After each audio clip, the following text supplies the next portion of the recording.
if you're here, you saw the headline, and I don't think that this is a ridiculous question. But you go down the line of what Georgia's got going on this year at each position, and you're like, hey, and you look at the coaching staff who's added some really great pieces like Travaris Robinson as a co-defensive coordinator. You look around at this Georgia football team, this football program, and you say, does this 2024 squad even have any real weaknesses? And you look at all the odds and what experts say about Georgia, what they think about Carson Beck, what they think about Georgia's offense, the hype that ETN has gotten, the hype that, I've seen lists that have Georgia's running backs ranked in the top 5.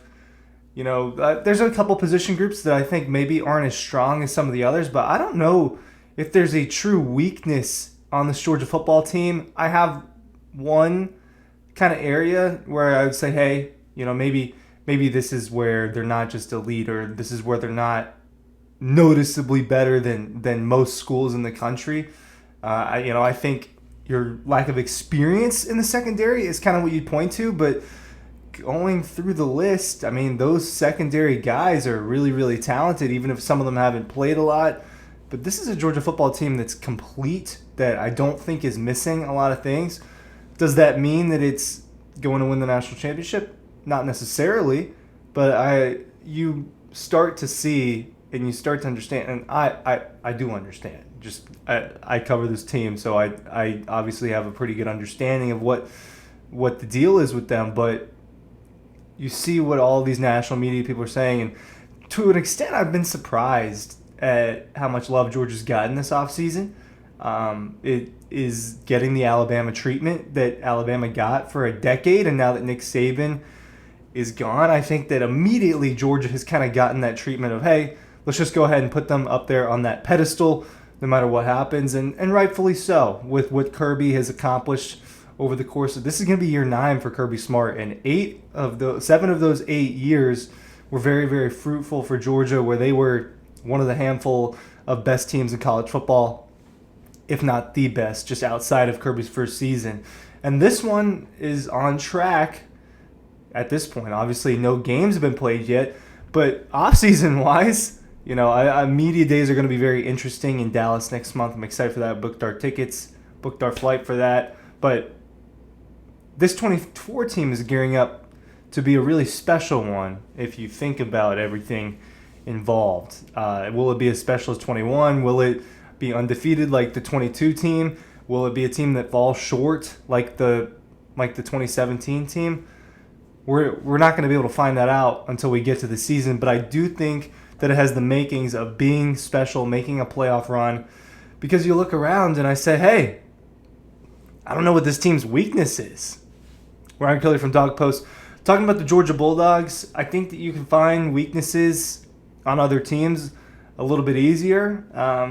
You look at an Ohio State and you say, hey, is their offensive line as good as Georgia's, or even as good as, is it on par with some of the best ones like Michigan's and Notre Dame's and Washington's, some of the really, really good ones from the last few years? You look at that and it's easy to point out, is Will Howard better or as good as Kyle McCord was? I don't think that there's a discrepancy there until we actually get to see it. From what I've seen from Will Howard and what I saw from Kyle McCord, I don't know that if that is as significant of an upgrade as you would say. You look at Alabama, well, they're in transition. That's a weakness. There's distraction. That's a weakness. You look at Ole Miss. Is there...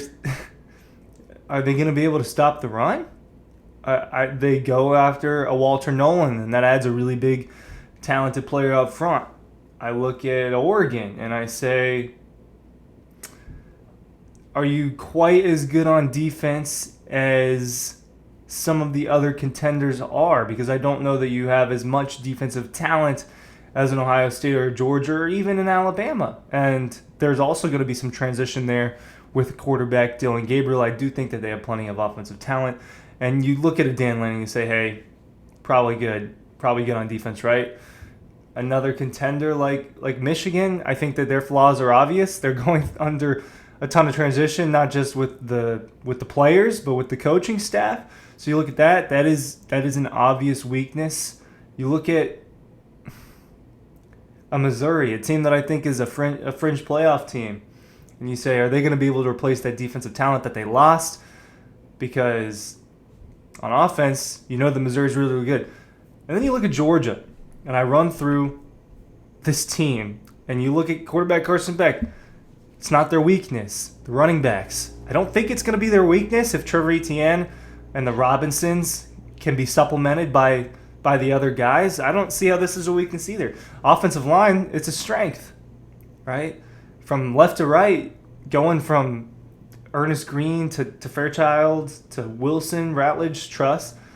That's not one of the weaknesses. Wide receivers, tight ends, they lost Brock Bowers, they lost Ladd McConkey. Well, still one of the best tight end rooms in college football, if not the best. When you boast Oscar Delp, you add a Benjamin Yurosek, you know that Lawson Lucky, you think that's a guy that's going to take the next step. Your freshman is Jaden Riddell, a guy who I think could be really special one day. And your wide receiver rooms, you do supplement a little bit. You go after a Colby Young, a London Humphreys. You get a couple nice freshmen. But Dylan Bell, Ra Thomas, Dominic Lovett, they've been making plays in the SEC for the last couple of years. These aren't nobodies, and Dominic Lovett is primed to break out. You look at Georgia's defense, front seven, I think it's better than last year's front seven, probably. So you don't say, hey, that's necessarily a weakness. I think the linebacker room's absolutely sick in terms of its athletes. I think that the defensive line should be better if it's healthier. When you think about Tyrion Ingram-Dawkins, a guy that can make plays, is he going to be out there? You've got a lot of experience now. Michael Williams is one of the better front seven players in college football.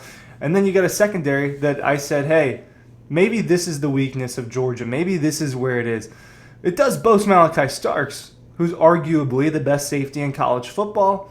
Dalen Everett obviously had some experience last year, but there are a couple spots where you're not 100% sure about. So you do point to the secondary as maybe the weakness. I'm talking about a bunch of 4 and 5 stars as Georgia's possible weakness, and not definite weakness. It's not really special teams. Peyton Woodring had a very good freshman year. Brett Thorson is back for another season for Georgia, and he's been a spectacular punter. Obviously, you note big moments like the Tennessee game in 2022. And even if he's not a phenomenal punter, that's a guy that all of the players love to be around, and that is a positive in your program. But this is, and then you obviously you transfer it on to the coaching staff. There's not really any weaknesses there between Kirby Smart, Mike Bobo, not a weakness. Glenn Schumann and Travaris Robinson, I think, are going to tag team a really, really good defensive coordinator duo, the same way that Schumann did with Will Muschamp, the same way that Schumann did helping out Dan Lanning. You know, I don't really think that changes there. I think that they just supplemented the staff in a pretty okay way. I mean, I just think that it was good. What are some other people saying about Georgia? This is ESPN with their, actually, let's just do CBS or Fox Sports' update real quick. And they had Georgia ranked at 3, yet said this: the Bulldogs remain the most bankable bet to make the college football playoff. Kirby Smart has built a machine at Georgia, as the Bulldogs have missed the college football playoff once in the last 3 years and are 5-1 when they do make it. What'd they say? Kirby Smart has built a machine, and they're the most bankable to make the college football playoff. A little bit longer, going to read it from ESPN. This was their post-spring update. With a schedule that includes a non-conference opener against Clemson and Atlanta, and SEC road games at Kentucky, Alabama, Texas, and Ole Miss, a 4th straight unbeaten regular season might be asking a bit much of the Bulldogs. I agree. But there's a reason Coach Kirby Smart's program won back-to-back college football national titles in 2021 and 2022, and 46 of its past 48 games. Quarterback Carson Beck is primed for a big season, and he'll be surrounded by plenty of playmakers and what should be one of the sport's best offensive lines. I think it's the best, if you ask me. Replacements will have to be identified on the interior defensive line, and in the secondary, that's not even true. What are we replacing on the interior defensive line? The guys came back, Warren Brinson and Zier Stackhouse. These national guys, man. But that hasn't been a problem in the recent past. Michael Williams, who is going to play more of outside linebacker this season, looks ready to break out as a pass rusher. Georgia is stacked at linebacker and brings back safety Malachi Starks, one of its best players in FBS. Pretty much an echo of what I said with a little bit of flaws in it if you look at what ESPN had to say about Georgia heading into the season. But you kind of hit that point. They named a ton of the position groups as strengths, and the ones that they didn't name, running back, wide receiver, tight end, are not weaknesses. I don't know if Georgia has a weakness. You tell me. Thanks for watching.